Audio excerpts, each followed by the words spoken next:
Okay, dito na po tayo. Ito po. Luistro welcomes poll showing 74% of Filipino back Duterte impeachment. Ayan po. Ito nga po yung sinasabi ko sa inyo. Almost 74% po ng adult Filipinos ay sumusuporta na po sa impeachment. At ngayon po, medyo maganda po ang kinainat na ng special session. Mamaya tatalakayin natin ng Senado dahil nagkaayos-ayos na po. At tumama na naman po tayo mga kababayan. Nakaraan sinabi ko sa inyo si Chis Escudero. Ngayon naman po si Joel Islord. Tumama na naman si Nyolo.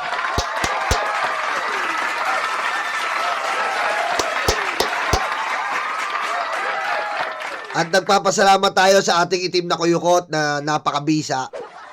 Okay? Marami nagtatanong, Nyolo, sino ba yung itim na kuyukot mo? Ito kasi, dati po ako, sumusuporta ako sa, naku, baka ma-obvious ako. Sabihin ko na ba?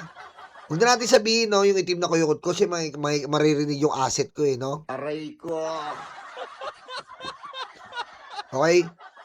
6 kasi yung itim na kuyukot ko, Marami naka-assign yan, 6 na kuyukot yan. 6. Senado, Kongreso, may nakatanim tayo sa mga Duterte, may nakatanim tayo kala Alpotera. Aray ko. Marami tayo dyan. Okay? Yan po. At ayon sa ating itim na kuyukot, wala talaga. Diba, sabi sa akin, Sir, confirm si Joel nga. Tapos binalita ko sa inyo. Diba nung nakaraan, sinabi niya sa akin, Sir, diba binalita ko dito, kung natatandaan nyo, sabi niya sa akin, Sir, si Chis po, hindi na po lumalabas sa, hindi na po lumalabas sa kwarto niya. Mukhang nababaliw na. Oh. Malamang sir, ito na po yung babaligtad. At nangyari nga. Ngayon nga po, sinabi niya nung isang nakaraang araw na babaligtad si Joel at yan na nga nangyari. Ngayon matutuloy na po ang impeachment at 74% na Pilipino po ang sumusuporta diyan. Magkakaroon po tayo ng impeachment, dire-diretso na po to. Wala na po makakapigil. Okay? Wala na po makakapigil dito and naghahanda na po ang prosecutor at abangan nyo po ang mga interview natin dyan sa mga congressman uli. Dire-diretso po ang interview natin sa mga congressman, mga kababayan. Abangan nyo po yung interview natin sa mga congressman.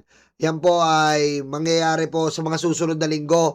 I-interviewin natin sila. At sana po pala rin tayo interviewin natin si Jinky Luistro na ang Miriam Defensor ng Pilipinas. Dahil ako naniniwala po kung kailangan po ma-impeach si Sara Duterte dahil putang inan, dahil po ninakaw niyan. Okay? Tayo pag nagnakaw, kayo, try nyo kaya, try nyo. Kaso alam ko hindi kayo tanga, hindi kayo tatry. Try nyo magnakaw sa company nyo. Ewan ko lang kung may kahinatnan kayo. Aray ko. Okay? Ewan ko lang kung payagan kayong makakuha ng abogado. Diba? Malamang kulong kagad kayo, pero si Sara po, antigas na mukha ng putang inan to, mga kababayan. Antigas mukha na ito, mga kababayan. Hindi siya nag-i-explain, naninira pa. Aray ko. Senate threatens Mike Defensor with traps for convening illegal blue ribbon. Ito putang inan to, Mike Defensor na to. Kahapon po, hindi na nga pinatuloy ng hotel, tinuloy pa rin. Tinakot-takot nila yung hotel. Hindi na po sila pinatuloy, tinuloy pa rin, tinakot-takot nila yung hotel. Tarantado to. At yun nga po, siya ang nagpanggap na Blue Ribbon Committee. Bawal po yan, mga kababayan. It's illegal. Logging. Aray ko. Ba? Lolo, parang iba yung anong illegal logging? Tanga, sa mga puno yun. Hindi! Marunong ka pa, di ba? Illegal logging yan. Bakit? Nalalag po sa taong bayan, tumatanim, nalalag sa utak nila, na yan ay blue ribbon. Illegal logging.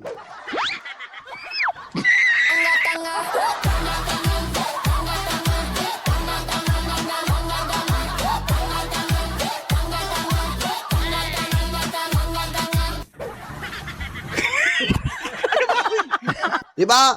Yan po ang nangyari kahapon. Puro katarantaduhan po. At nadamay na nadamay, ang daming nadamay. Kita mo? Kasi nga po, hindi ma-cross-examine. Sila lang po. Tarantado ka, Mike Defensor. Asigusuhin mo na lang yung mga puday. Aray ko. Ladies and gentlemen, this song is dedicated sa mga puday na nasalanta ni Mike Defensor.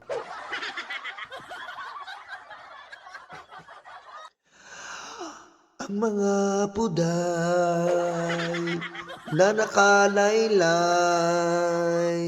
na single mom, binibenta niya. Ang mga puday na nakalaylay na single mom, binibenta niya. Mike Defensor, walang niyang buga. Ang mga puday na nakakulong sa aquarium.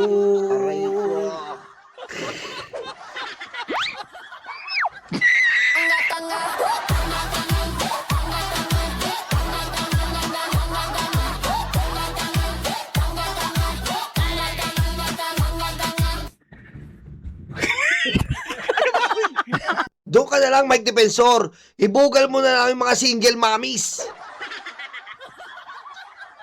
Diyan ka magaling.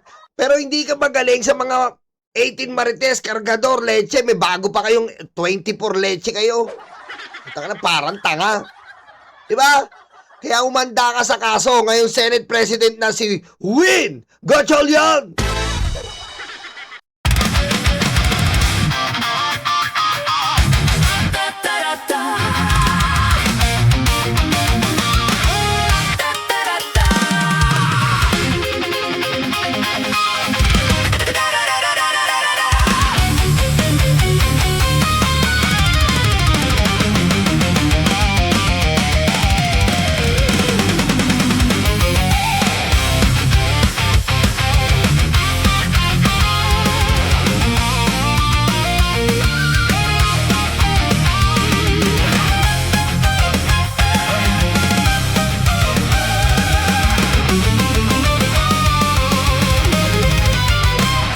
Madilim daw ang paligid, putukan daw ay maririnig.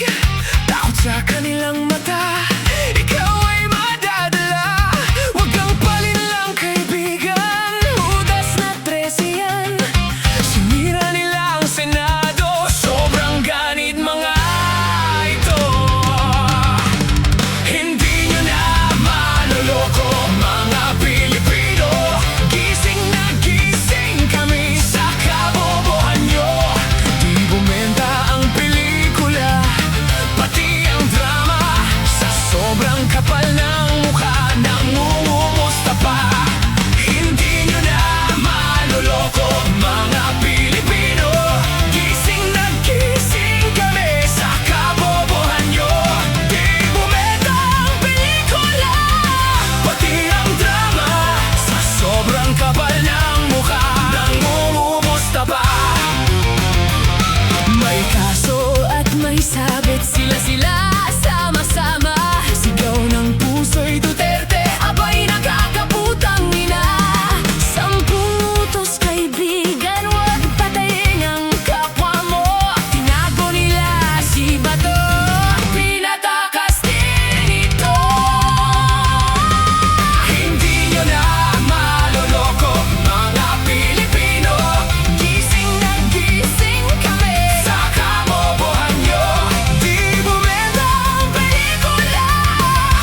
bayan, hindi